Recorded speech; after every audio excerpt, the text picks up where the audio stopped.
So we got Romulo Barral and Ruan Oliveira here. It's a pretty old match. I think whatever, it's pretty old. Okay, so Romulo's going to pull into De La Hiva. He's known for his spider guard, mostly. But when you pull into like sleeve-based guards, it's hard to establish a strong control that's going to stop them from moving side to side quickly as you're falling. So you'll see a lot of really good guys. They'll pull into De La Hiva, or they might jump into a closed guard to try and manage that mobility right off their pull. That's always a really good idea because that's a huge problem, and probably the main problem with a guard pull into an open position is that they can move very effectively. Your opponent can move very effectively as you're pulling. So you'll see he pulls straight into that De La Hiva. Now we'll back up a second. And Ruan, knowing who Romulo is, immediately stuffs that spider leg between his legs and tries to win that battle so that Romulo can't play. So that's where Romulo goes into the seated guard. I don't think he wanted to do this, but he had to just based on the situation. Because if he just lets him stuff this here, now Ruan's going to start to go into knee cuts and stuff like that. So he makes sure that he's got that control and is able to off balance a little bit off of Ruan's passing attempts to try and reestablish his guard. Okay, so now you're going to see as soon as Ruan starts to set up another passing position, Romulo does a really good job of putting Ruan's hands on the mat, right? So right here, you can see Ruan's starting to get some semblance of control. He's got a collar rip here so he can anchor his weight down. He's going to start to try and drop his hips so he can be heavy and start to get rid of this hook, that sort of thing. Okay? Romulo does not like that. So as soon as it starts to happen, you're going to see he's going to take him up overhead. Ooh.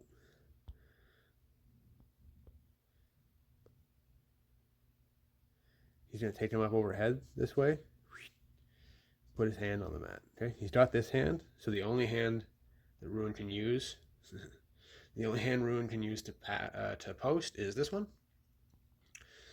So that's going to force Ruan to basically try and regain his base, because right now his legs are super light. It becomes very easy because Romulo has the lower body control here. He's got those two hooks.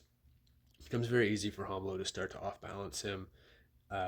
He could look for wrestle ups like the way Leandro Lo used to do, but that's not really Romulo's game. Romulo's just going to use this to get into his preferred sweeping positions, which is a really good way to use off balances and the hands to the mat idea in general. Hands to the mat is something you always want to be trying to do when you're playing any sort of guard, really, because it forces your opponent to use their hands to post instead of using their hands to start passing and setting up their grips and controlling you. So it's a really strong way to win grip fights without having to constantly be breaking grips. So here we go. He's going to set up that spider hook, and he's got that long De La Hiva hook. So immediately that sits Ruan down to his hip. He kind of regained a bit of his base, but you can see here, like, this is not a very good base. He's basically doing like this shitty pigeon stretch while he's stuck in a spider and De La Hiva hook setup. So that's not very effective for passing, right? I can't see what grip he has on the far side, but this spider hook is going to make it. Excuse me, sorry. The spider hook is going to make it very easy for him to start tipping him this way. Okay, and you can use it in different directions once you start to make them post.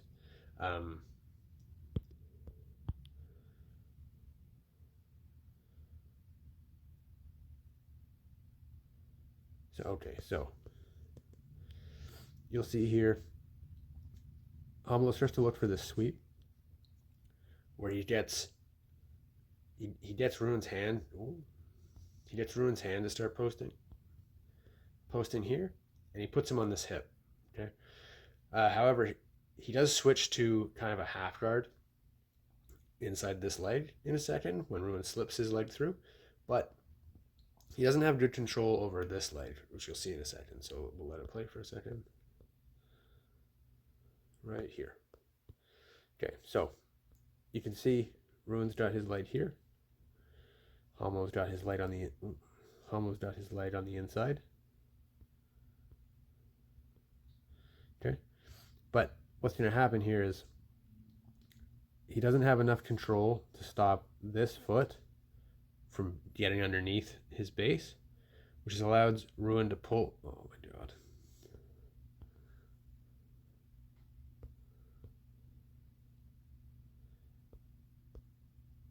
Which is going to allow Ruan to pull this leg underneath his hips, like this, so he can start to build his base back up. Boom, just like that. Okay, but now we're going to hit it again, and he's going to make a change. We'll just let it play through, and then we'll look at it. Okay, so if you watch here, we'll slow this down.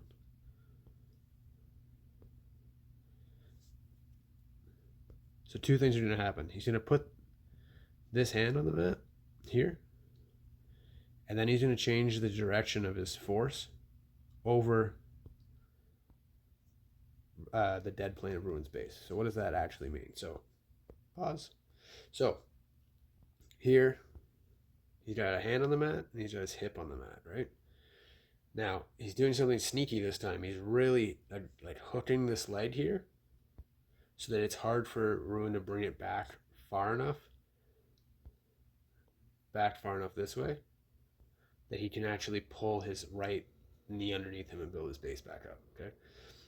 Now, in order to put his hand on the mat, he's used a kind of a, like almost like a spider scissor sort of action to shift Ruan's weight to the side, okay? Which puts the hand down, but now in order to sweep him, he's got to take him that direction, okay? Because there's no base along this plane. So he wants to take him backwards now. So all he's going to do is he's just going to go from pressuring to the side to pressuring backwards and over the top with kind of a stomping action in the spider hook. Boom. And then he immediately takes that leg out so he doesn't get stuck in single leg X. Okay. So one more time. Puts the hands on the mat. Uses that as a setup to get to his spider guard that he wants, so that Ruan's not controlling that leg anymore. And then uses that spider hook to constantly off balance Ruan to his hand and hip. Tries one time, Ruan manages to get his base back under him. So he does it again, but he's more diligent about hooking that leg. And then he changes the direction and comes straight up. Okay, so now Romulo's starting to move into his preferred passing positions here. So we'll just let it kind of play through and then we'll break it down a little bit. But you can see Ruan's trying to put Romulo's hands on the mat, but Romulo's doing a really good job of defeating that bottom leg, or that top leg rather, with that grip, making it very hard for Ruan to use it effectively. He's also anchoring and twisting Ruan. Or Round. I don't know how to say that. That's a weird name. Sorry, buddy. Okay, so let's back up a touch. So he starts to come up here. Okay. Now immediately, you'll see he immediately stuffs that leg in the middle and walks to this side. Okay.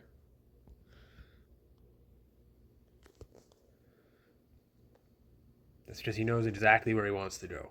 He's not messing around. So he goes straight to his knee cut setup. And you'll see there, as soon as he comes up, let's see if I can pause it at a good moment so you can see. Boom. Nope.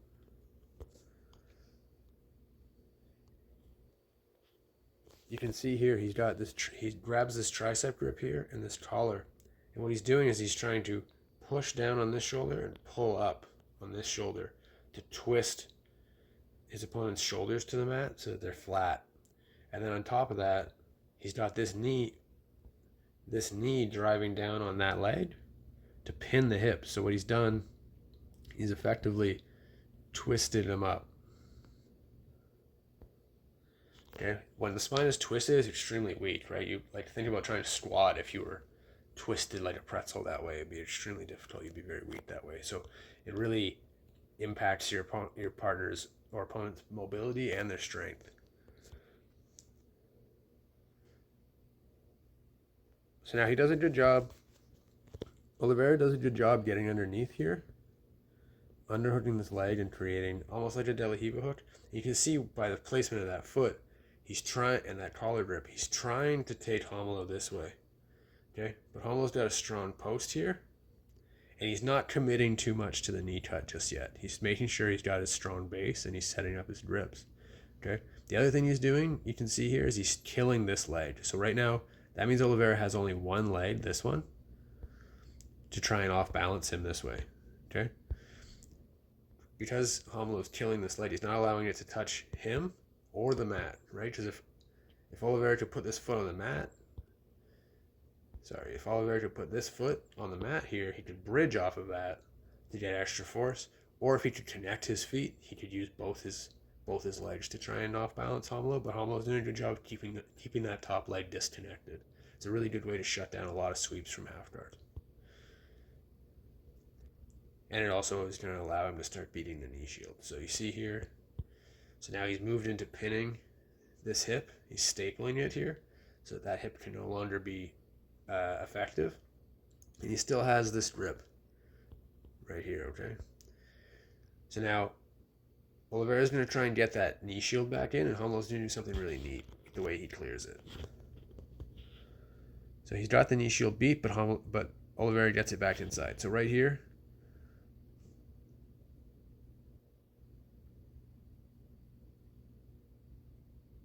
and there it is. Okay, so let's break that down for a second, because there's a couple little subtle things that happen that I don't think are super obvious. Okay, so you can see here his arm is bent, right? And his body is like this. Okay. So if he just tries to use like a tricep extension motion here, it's going to be difficult because the chances are Romulo is a strong dude, but chances are his tricep is not stronger than this guy's whole torso, right? Because right now he's doing like a strong knee pull. It's his whole, like all of his abs, the entire anterior chain of his torso is pulling his knee into his chest. And the idea that Romulo is going to just tricep extend that away is pretty crazy. But what Romulo ends up doing, and I've seen Adam Warzinski do this as well, is he takes his head, see how his head's here? He's going to take his head over here.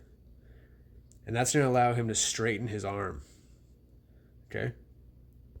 And then he can move his head back with a straight arm and use the whole strength of his torso and everything moving back in that direction to push that knee past his hip. And once he can get it past his hip, then he can start to cover it with his ribs, and then it becomes very difficult to get back. Okay, so let's see if we can play this slowly so you can see it. He got that grip, moves his head away, straightens his arm, and then he uses all his body weight to push that down. He starts to bring his hips forward. And see, Oliveira's trying to get that knee in, but as soon as he can get that armpit over it, it's done. And now his whole body is in the way of trying to get that knee shield back. And immediately he takes this hip grip so he can continue twisting. And on the other side, he's got that cross face. So he's just maintaining that twisting pressure on the spine so he can free his leg. Really cool, subtle sequence. One more time.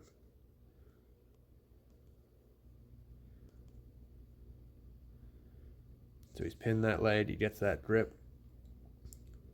And again, he moves his head away to straighten his arm, and then he can use his whole body with a stiff arm. Just now it's his skeleton, like the bones in his arm, transferring the force of his torso rather than just his tricep trying to extend and push that arm or push that leg away. And then he covers the hip immediately and begins the twisting. Really cool. Okay, so now we're going to get into the last big sequence of the match. This is a really neat idea here, okay? So you can see Oliveira's arms are both framing here, okay?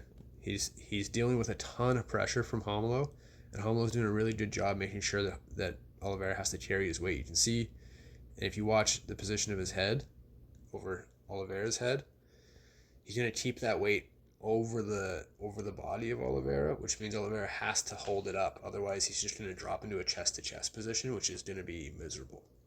So he's forced to frame on him. And then once the hands are heavy, it actually becomes very hard to even let go, because as soon as you let go, you collapse.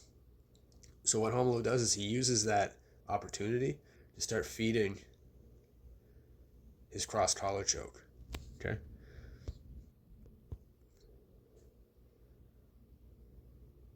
You can see that head pressure. He's right over the top. He starts to feed that choke. And now the issue is as soon as Oliveira lets go of these frames, Romulo's going to be able to turn his elbows down and finish that strangle. So he has to keep him up now. He's too late to address the grips. And you can see as soon as Romulo can get over those frames, he can collapse them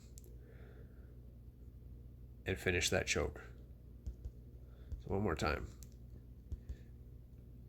This is a similar concept to what we were talking about before with the passing, or with the guard play, where as soon as Romulo didn't like what Oliveira was doing by getting into a stronger base and stronger structure to start his passes, Romulo immediately started to elevate him and put his hands on the mat to disrupt that structure and alignment.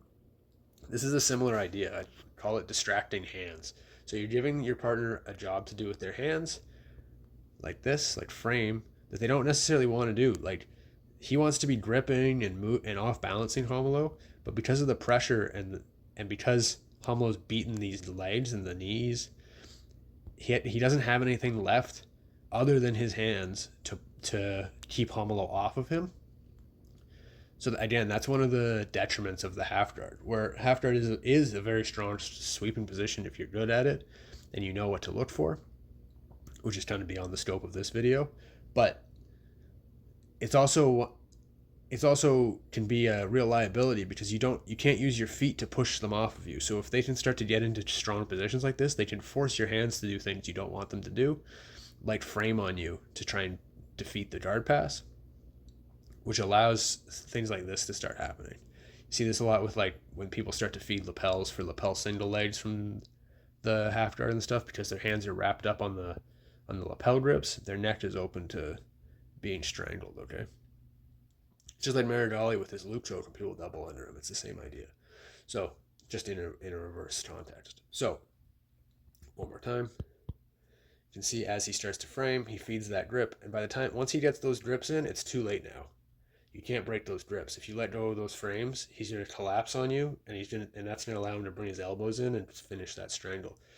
And now you can see here, as soon as Romulo can get his weight forward enough, those frames become useless because his weight's going this way, and the frames only go up.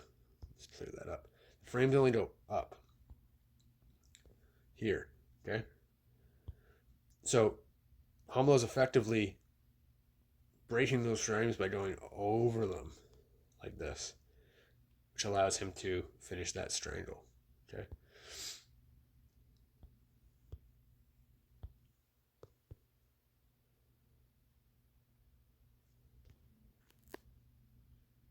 And that's it. Really cool sequences in that one. Romulo's a monster. Anyway, thanks. Have a good one.